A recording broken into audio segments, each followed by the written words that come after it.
once in a while you come across a masterpiece, a book or a film that really defines an era. I just finished reading this, and I think this is one of those, a classic. In 2017, when he was awarded the Nobel Prize for Literature, the committee referred to Ishiguro's work as novels of great emotional force. And I really do think Klara and the Sun has the power to influence our very nascent thoughts on man-machine relationship. Let me give you a quick summary without spoilers. So, Klara is a girl AF, an android artificial friend. In this story set in a near dystopian future, a future where most human jobs have been substituted by AI, and where even homes and clothing are the privileged of high rank.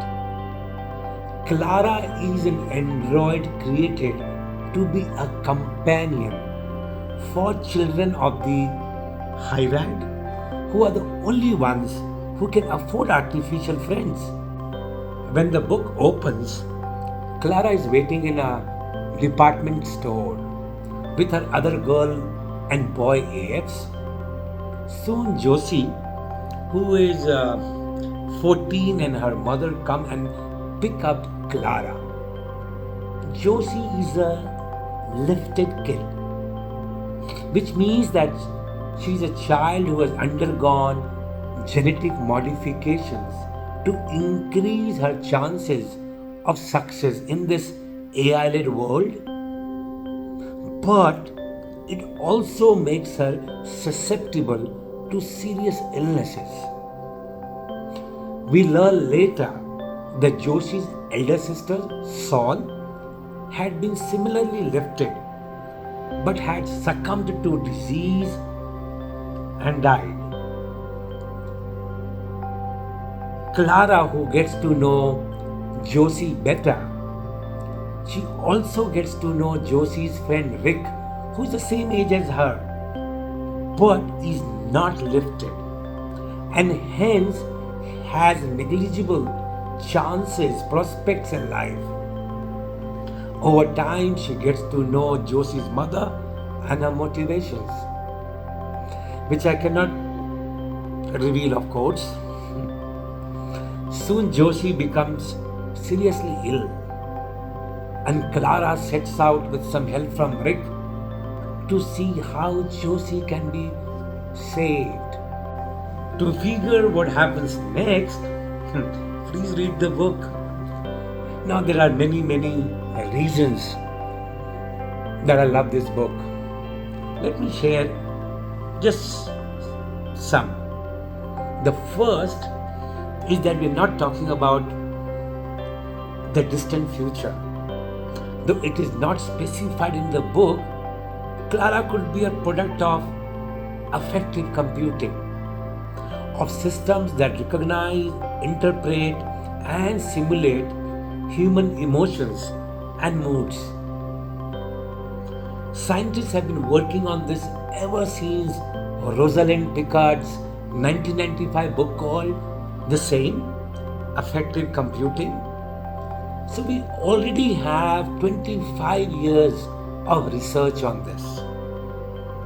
Very soon we will be forced to face how we treat evolved machines that interacts with us.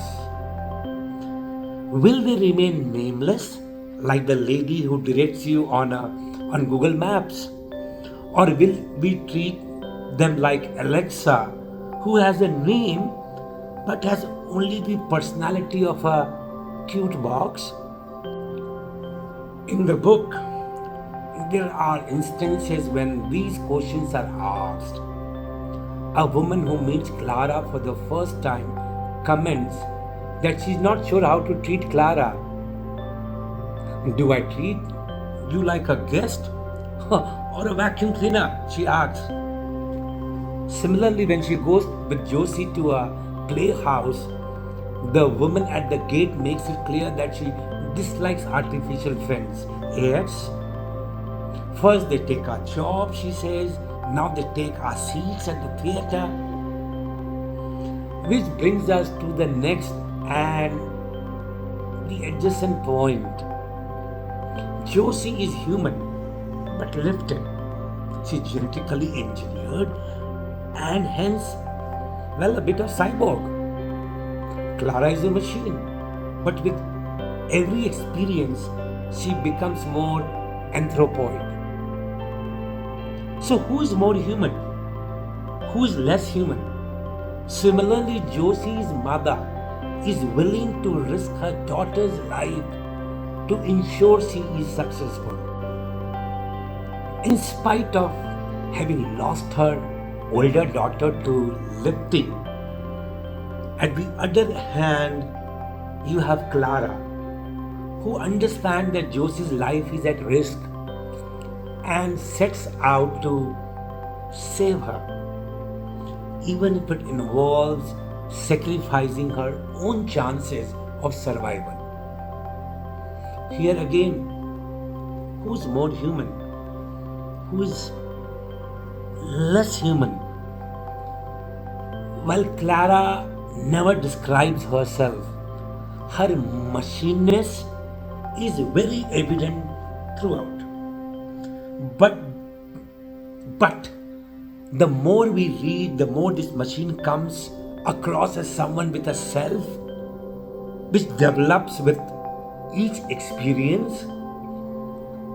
Klara never desires to be human, but the feelings she develops and hence her actions become increasingly human. And here is the spookiest bit. Klara is solar powered. She knows her energy comes from the sun. Soon she comes to revere the sun and believes he can offer healing nourishments to her and to Josie. That if she placates him, everything will be alright. She knows she was not created by the sun, but does not apply her rational machine logic to her source of energy. Klara is the narrator of the book, and throughout she capitalizes the S in sun. Klara's android brain, a machine created out of logic, invents an irrational, illogical power, a god. Well, science seems to be walking towards faith.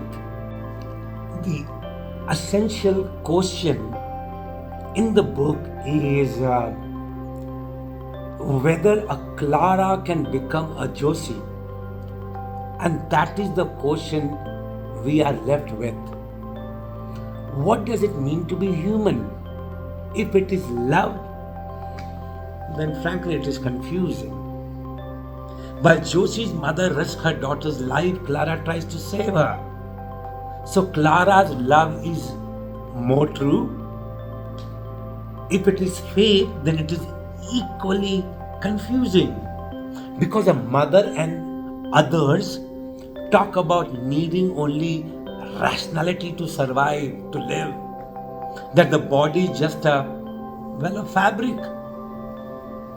But Klara believes in her son. So who is human?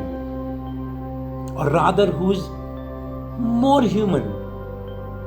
After having completed this book, I really cannot call Klara a machine, which is why I guess the Nobel committee said Ishiguro's work has great emotional force.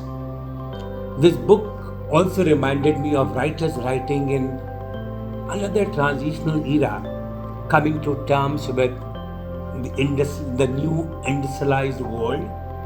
Think of Charles Dickens, William Wordsworth, Thomas Hardy, and others, which is, I believe, Klara will also be a classic.